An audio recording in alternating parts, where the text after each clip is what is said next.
The issue of the war, that's dominated the Democratic debate last night. The Senate this week also voted to supply a date certain to end our involvement. Dana Perino, White House press secretary, talked about that vote yesterday. Here's what she said. This is very serious. We are deluding ourselves if we think that we walk away, that everything is going to be okay, and that we can just let that region fester and not have any consequences for it, and not have to suffer the consequences of our actions here in Washington. And that is why the President has the principled stand that he does. And he is the commander-in-chief with the long-term national security interests of this country in mind with every step of the way. General Petraeus yesterday evaluated the current military situation in Iraq. The situation in Iraq is in some exceedingly complex and very tough. At a Pentagon briefing, he laid out the key problem. This effort may get harder before it gets easier. Success in the end will depend on Iraqi action. Here in Iowa, Governor Huckabee, a slim majority of Republicans think that we ought to get out of Iraq as soon as possible. So the Democrats have long held that, but now there's a majority of Republicans also have seemingly lost faith in our commitment to Iraq. What is the Huckabee position on this? If we mean we'd like to get out of Iraq quickly because we win, yes, I agree.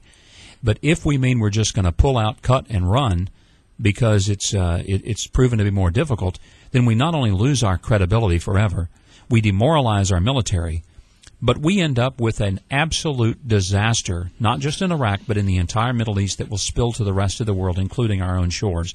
That's why that's an unacceptable, maybe unpopular, but unacceptable point of view. To put a time frame on is as ridiculous as saying, at a high school football game, we're going to play Friday night, but at 8:30 we're walking off the field. Doesn't matter what the score is, doesn't matter what quarter we're in, 8:30 we're finished. The other team doesn't have to play well. They don't have to even play. They just have to delay the game until 8:30, and they win by default. The United States cannot simply have this much invested, this much at stake, leave al-Qaeda essentially in charge. Now, let's be honest. We've made disastrous mistakes in that war. We listened to a lot of civilians in nice suits and silk ties. We did not listen to our generals, and frankly, some of our generals didn't stand up to the civilians and say, you're wrong. You're wrong, Mr. Secretary. It's going to take 300,000, not 180,000 troops to do this job right. And no, we can't do it on 3.8% of the GDP. When no war ever in the history of the United States, we've done it with less than 9% of our GDP. Those are the kind of fundamental mistakes that we've made. Many of the Republicans are admitting, I'm talking about presidential candidates, the war's been mismanaged. But it's not been a failure because our military didn't do their job. It never is. But their political ends to the war have sometimes had positive results, and sometimes negative results. So we didn't lose on the battlefield in Vietnam, but we lost the war. And it took us a generation to regain the morale of our military.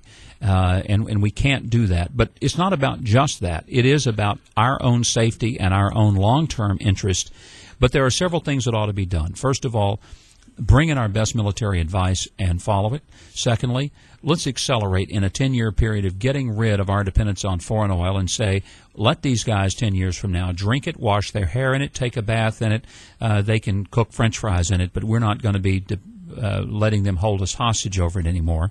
And then we've got to insist that the other nations of that region, including Iraq, get themselves involved financially and military to police their own neighborhood and make it clear we're not going to be the policemen of the world forever. We are one refinery mishap away from $4 gasoline at the pumps this summer.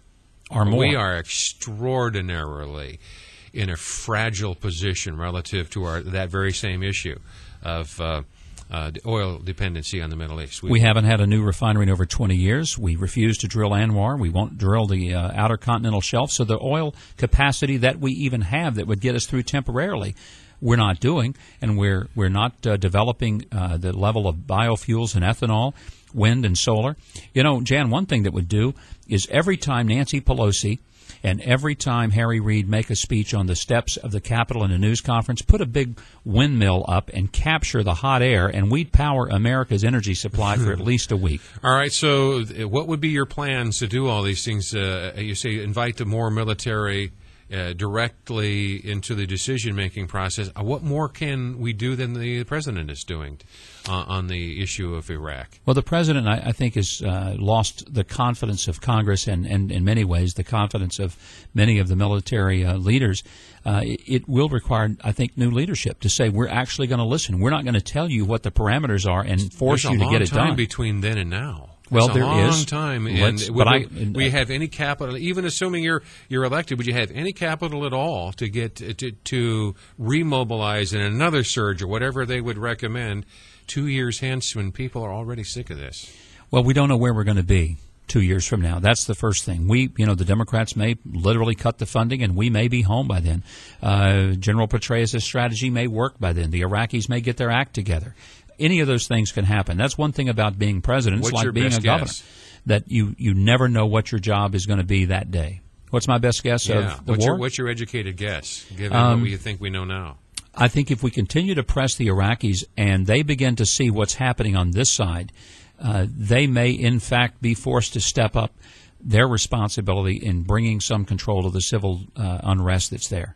Are you optimistic about that? Or I've got to be. I'm an American. Americans have to be optimistic, but we have to also know that there's got to be contingencies in case things don't work out. But I'm convinced that the worst strategy, the one thing we can't do, is simply just declare ourselves having lost, as Senator Reid did, and start packing up the troops and bringing them home without any real clear-cut determination of what it is that we will have accomplished or failed to have accomplished. Those are the principles. Now, but what about the politics? If your own party has abandoned their support for the war, can you run successfully for president if your own party, you're out of sync with your own party on this? People want their president to be a leader. You've got to be able to articulate not just the what but the why. I think I can do that.